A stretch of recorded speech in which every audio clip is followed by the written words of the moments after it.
In 1908, French animator Émile Cohl created and released his hand-drawn animated short film widely known as the first animated cartoon, Phantasmagorie. From that moment onward, animated short films became a way to enamor audiences with never-before-seen stories and to practice new techniques in an ever-expanding art form. Some of the most iconic characters in media have resulted from animated short films and cartoons, and where people saw these characters were before feature-length films in theaters in the 1920s. It was the best place to showcase the stories and talent on the big screen while simultaneously exposing the medium to a larger audience. The tradition of showcasing a short film before a feature-length movie is a practice not often seen in modern movie theaters anymore. Instead of a short film, you're subjected to 30 minutes of previews, and don't get me wrong, I love movie trailers as much as the next person, but 30 minutes is getting to be a bit much. I'm not interested in seeing the next Fast and the Furious movie, they've made 11 of them already. However, up until 2020, there was always at least one studio that you could count on to show a short film in the theater. And that studio was Pixar.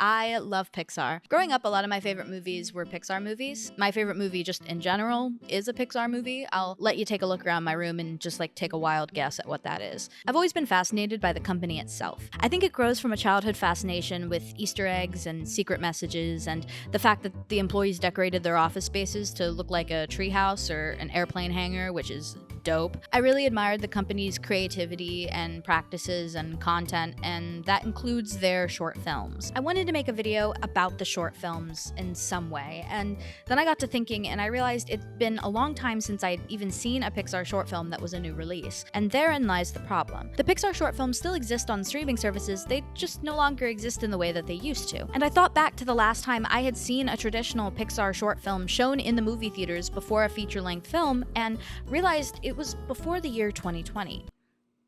And we all know what happened that year. So I got to thinking and hypothesizing like a scientist that I am not, and I came upon the question, did COVID kill the traditional Pixar short film? Spoiler alert, no. It did not. But in order to truly understand how we got to where we are today, we have to travel all the way back to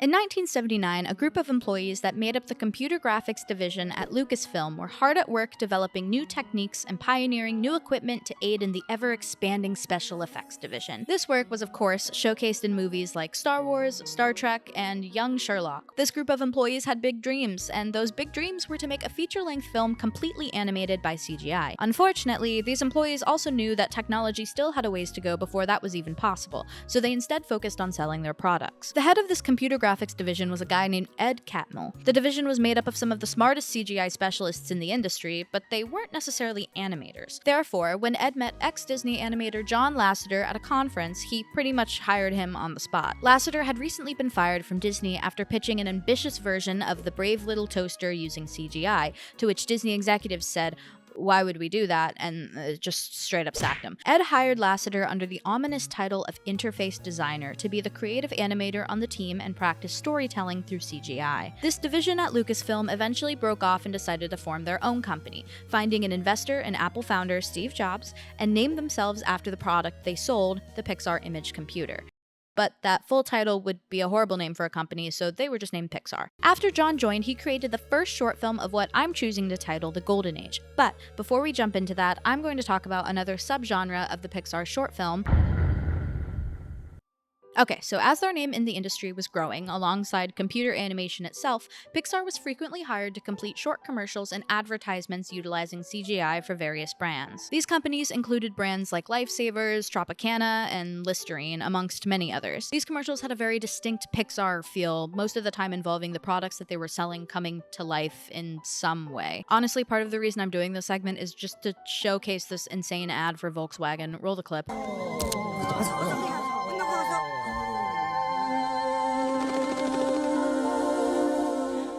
Bonjour les garçons.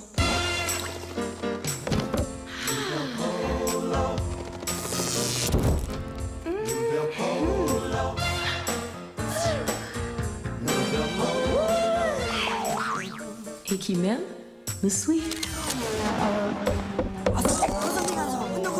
Nouvelle polo. I don't I don't even know what to say, honestly. Early Pixar pre-Toy Story consisted mainly of commercials and short films to advance their technological abilities and the widespread knowledge of CGI. Once Toy Story was released to mass success, they pretty much stopped doing any ads for companies that were purely original, and any advertisements they did produce were utilizing characters from their films or directly related to them. For example, this State Farm Cars commercial or like various product tie-ins for their movies, stuff like that. Anyways, I diverged from this video path just a tiny bit, but I wanted to talk about the advertisements because I think they're cool and they really showcase just the beginnings of Pixar and the short films. Okay, let's get back on track. Alright gang, here's the way this is gonna work. In order to understand the difference in the short films today compared to their originals, I need to showcase the classics. What I think is cool about these short films is that you can tell specifically through their development which techniques they were working on and how those techniques were then utilized for the feature films. If we want to get real technical about it, I mean, I could include the titular films, Blowin' in the Wind, Beach Chair, and Flags and Waves, which are just really engaging short films that we never truly talk about.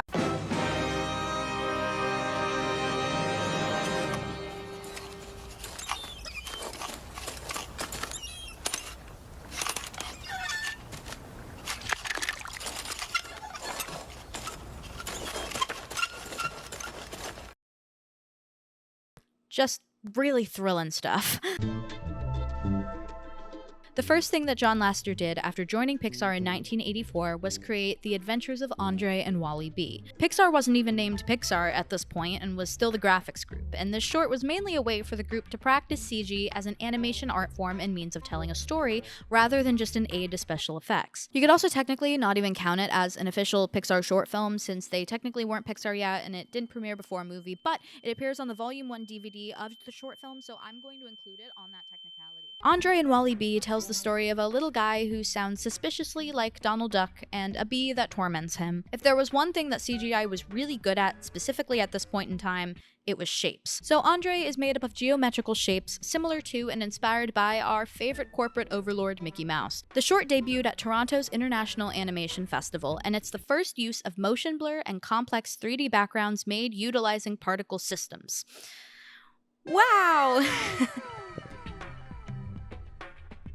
This baby is the star of the show right here. If you've somehow never seen this, you know it anyways, because it's Pixar's mascot. It basically is lamp watches smaller lamp play with ball, small lamp pops the ball, gets sad, and then receives another ball to much excitement. Balls. It doesn't seem like much, but Luxo Jr. was the first short produced after the split from Lucasfilm and emergence of Pixar as an independent company. Ed and John worked around the clock to finish the short in time for the 1986 SIGGRAPH conference in Dallas, Texas, and it was a rousing success. People's minds were freaking blown by this little lamp, and the short really showcased what could be done with computer animation, and thus became Pixar's mascot. Its success also led to a series of shorts with Luxo and Luxo Jr. for Sesame Street, called Light and Heavy, Up and Down, Front and Back, and my personal favorite, Surprise.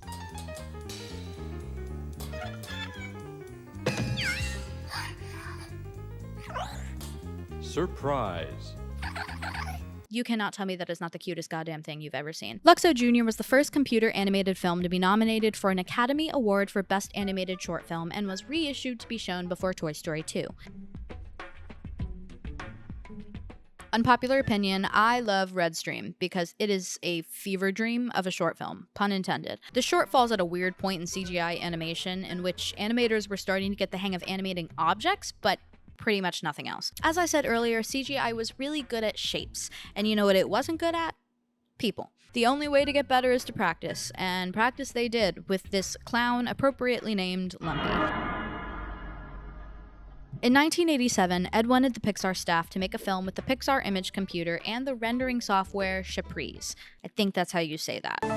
Caprice. Red's Dream was subsequently the first and the last film to be completely rendered on the Pixar image computer because they found out it just couldn't handle the full rendering of an entire project.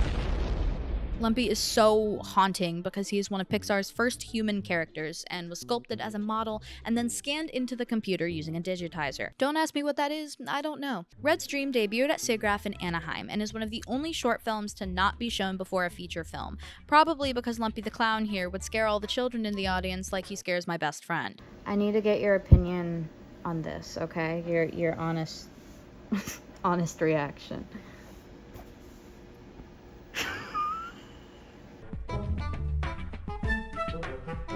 Alright, listen up. It's 1988 and shit was getting tense at Pixar Animation Studios. It had been several years since their split with Lucasfilm, and although they were making progress and history and showcasing what could be done with CGI, you know what they weren't making? Money. Steve Jobs was losing so much money funding Pixar, and there were added tensions between Jobs and Smith, two leaders of the company at the time. In the midst of this, John crawled with his tail between his legs to their office and pitched another short film and an opportunity to save the company, Tin Toy. Tin Toy's core concept is that toys are secretly alive, giving Pixar ideas for what would eventually result in their first feature-length film, Toy Story. In Tin Toy, a little tin music guy is gifted to a baby. Given the look of Lumpy, CGI humans can't get any worse, right? Right?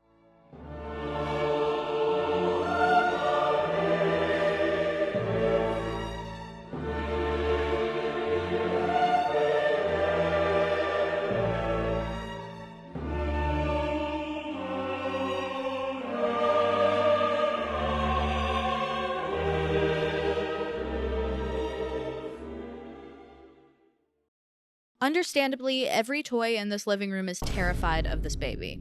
Shit, I'm terrified of the baby. Tin Toy runs from the baby and hides under the couch, only to find every other toy has also done that as well. He then feels bad when the baby falls on his face. And he emerges to play with him. Tin Toy was not only a pitch to save the company, but also a test of the photorealistic renderman software. The main challenge came with, unsurprisingly, realistically animating the demon child named Billy, so the film wasn't completely finished by the time it debuted at SIGGRAPH. Nevertheless, the film still received a standing ovation at the conference, and once it was finished, went on to win Pixar's first Academy Award for Best Animated Short Film. Tin Toy and its demon baby ultimately resulted in a deal with Disney to produce the first computer-animated feature film. Originally, talks were made to make a half-hour Tin Toy TV Christmas special, but the TV network couldn't afford the fees, and Disney was completely uninterested in the project, so it was scrapped. Tin Toy was, unsurprisingly, therefore paired with Toy Story in the theaters. Knick Knack is one of my favorites. Knick Knack was made so that the team could focus on something a little easier than that demon baby, and as we know, the computer is good at shapes. So shapes were used to make a bunch of souvenir collectibles from different vacation destinations, and one sad snowman in a snow globe that wants to join in on the fun. Throughout the short, our snowman friend tries to find ways to get out of the snow globe to join the pretty lady from sunny Miami. And listen, it feels wrong to talk about Knick Knack without addressing the elephant in the room. And that elephant is that, yes, pretty lady from Miami did once indeed have massive bazongas. Is that what you wanted? Is that what you freaks are looking for? Both the Miami lady and the mermaid at the end of the short had very big... and the mermaid had starfish pasties. This version of the short is considered lost media. Surprise! It's me! I'm tiny and down here, and I'm wearing a hat now. I was actually wrong. This is not lost media. It was lost media at one point, but now it is not. In fact, you can find the whole thing on YouTube. Here it is. It's right here. That's what I did. I found it on YouTube, and I said, oh, well, guess it's not lost media anymore. So... that's all. I'm just coming in to say that I'm wrong. Carry on. Lasseter said in a statement that Disney didn't force him to change it, and the characters were just crossing the line for him as a father, to which the fandom wiki absolutely clocked him by saying this is rather ironic due to his later allegations of harassment towards women. Yeah, clocked him there. Yeah, I need to mention that Lasseter has received several allegations and stepped away from Pixar in 2017 because he was exposed for non-consensually touching, kissing, and harassing women. So, I respect his artistic vision and love the movies he's made, but I am not a fan of him as a person. Gotta go ruin a good thing, John. Come on. Anyways, the short was shown with Finding Nemo in 2003 and then later re-released with a showing of Nightmare Before Christmas in 3D in 2006. Jerry's game focuses on an old man playing chess by himself in the park. Wait, a man? Oh my god, please, no more humans. I can't do that.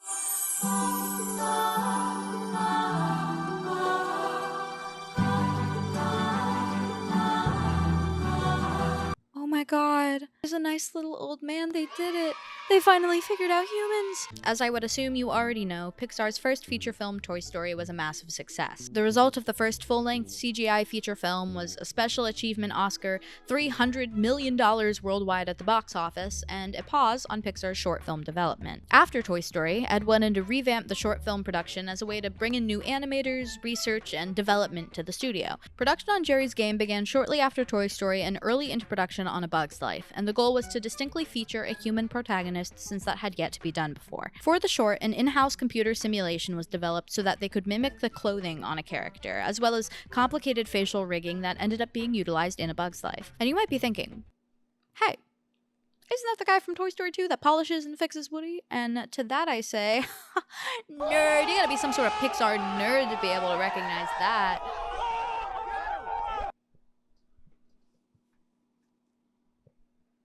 Yeah. They use him in Toy Story 2. Jerry's Game was made in 1997, released in 1998 with A Bug's Life, and won the Oscar for Best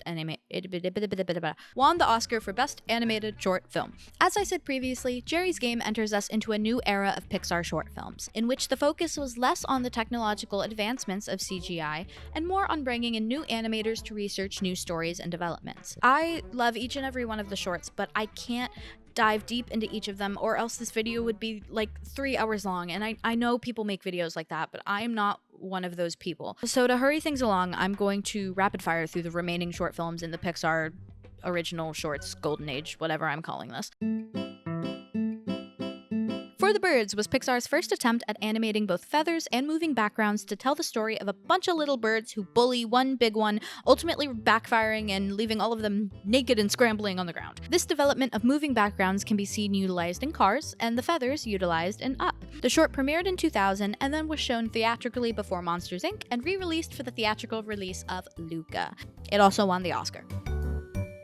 Boundin' is one of the first Pixar shorts to feature original dialogue, and also tells the story of an animal getting naked, weird that has happened twice in a row, and teaches a sheep that looks aren't everything and it's okay to be himself. It was released in 2003 and premiered before The Incredibles, but had special screenings beforehand to qualify for the Oscars in time. There's also merch for it that's on sale on eBay for hundreds of dollars because it's rare, and has opened me up to a whole new world of Pixar short film merch, and that's another video. I can't focus on that right now.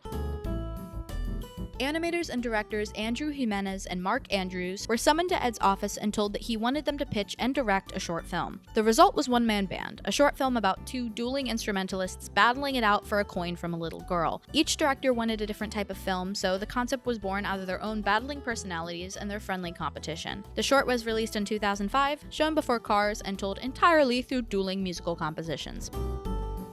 Lifted was written and directed by Gary Rydstrom, who is an Academy Award-winning sound designer, editor, and mixer. Inspired by his own stressful experiences utilizing big, complicated sound equipment while people watch and take notes, he crafted the story of an alien trying to abduct a person for the first time, but failing miserably. A new program actually was developed for this short, aptly named Jiggle, used to jiggle parts of the body. There's also a lot of fun little sound effect Easter eggs in the short, since Gary's a sound mixer. Lifted was made in 2006, but premiered before Ratatouille in 2007. Presto was directed by Doug Sweetland, who didn't direct any Pixar movies, but did direct that random Storks movie that came out a few years ago. The short tells the story of a rabbit from a magician's hat that causes mischief because he's hungry, wants a carrot, and doesn't want to have to perform for it. The biggest challenge in this short was creating the audience for the theater, and it was solved by only showing sections of the crowd or the back of audience members. Most of these audience members were models from Ratatouille, as well as Presto's lower half being the body of Skinner. Guess what movie this premiered for? Take a guess. Any idea? Too slow. It was WALL-E. What a shocker. Next. Oh my god, there's still so many to go. Why did I do this? Director Peter Sohn came up for the idea for Partly Cloudy after watching Dumbo. Clouds make baby animals are delivered by storks, but someone has to make and deliver the not-so-cute ones, so the story focuses on them and making the best out of tough situations. It premiered before Up in 2009.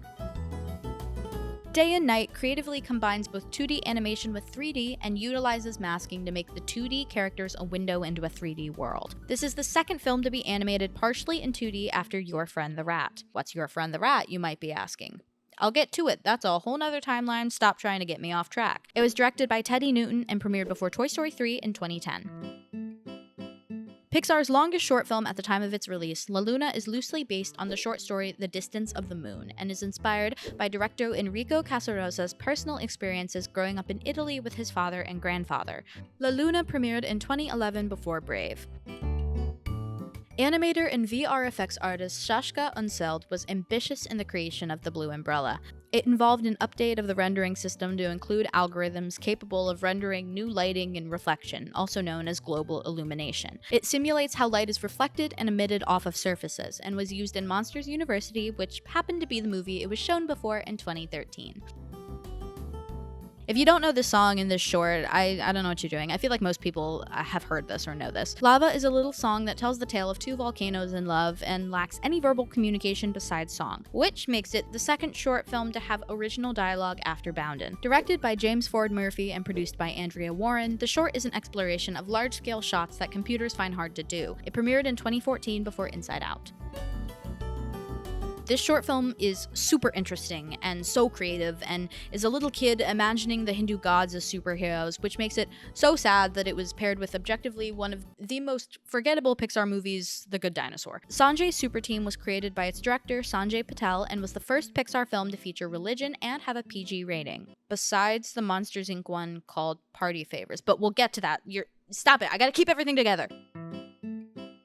Have you guys noticed what I haven't mentioned lately? If you answered the Academy Awards, you would be correct, because there's been a drought, and Pixar hasn't won an Oscar for animated short film in a good long while. But bring the storm clouds in and let it rain, baby. Piper broke the drought, they got another Oscar. And I know award shows are subjective and don't actually really matter, but I don't know. And it was well deserved, because this short took 3 years to make due to the cutting-edge technology and extreme detail of the sand, feathers, and water. It utilized technology made from Merida's curls to control each individual feather and borrowed a lot of tech from the movie it premiered before, Finding Dory, in 2016.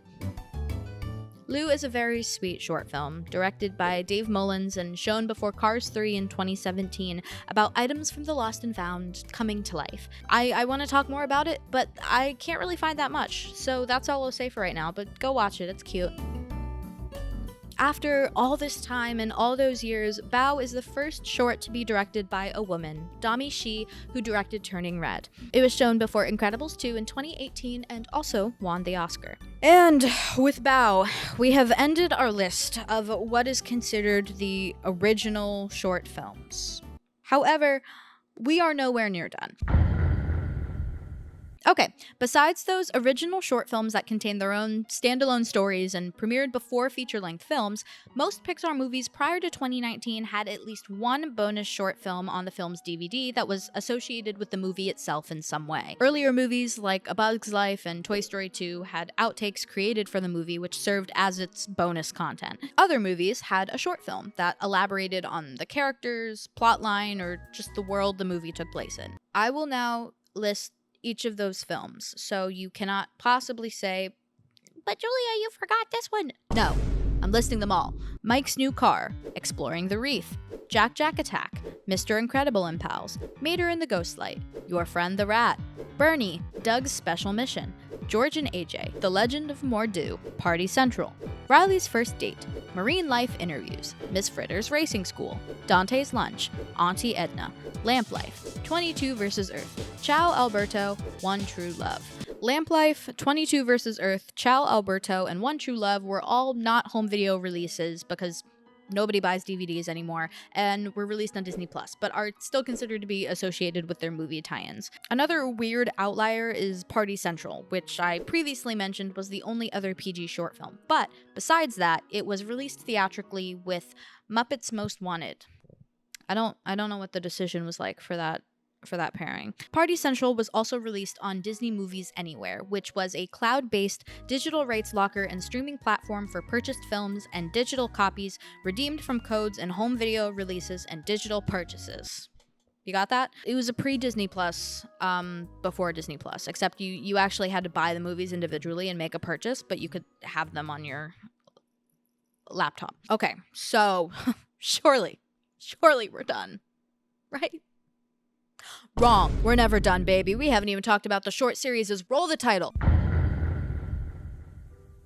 Starting in 2008, several groups of short series were developed for Toon Disney, Disney XD, Disney Channel, and occasionally theatrical releases. I'm not going to go through each individual episode, but I'll touch on the different series themselves. The most extensive of these cartoons were the Cars Toons. Cars Toons was split into two sections, Mater's Tall Tales and Tales from Radiator Springs. Mater's Tall Tales essentially follows the format of Mater telling a story of something that he did in the past and Lightning McQueen questioning if he's being gaslit and if it ever even really did happen. 11 of these shorts were made from 2008 to 2012, most being shown on Toon Disney or Disney Channel, with the exception of Tokyo Mater, which was shown in theaters before Bolt. The other cartoon series, Tales from Radiator Springs, was just other stories from the Cars universe. Only 4 of these shorts were ever made in 2013, and the project was eventually abandoned, most likely due to the lackluster reception of Cars 2 and the already in progress development of Cars 3. The other form of these short series were the Toy Story Toons, which was a series of 3 shorts following characters from the Toy Story universe. Each of these were theatrical and DVD releases, but mainly as Bocus?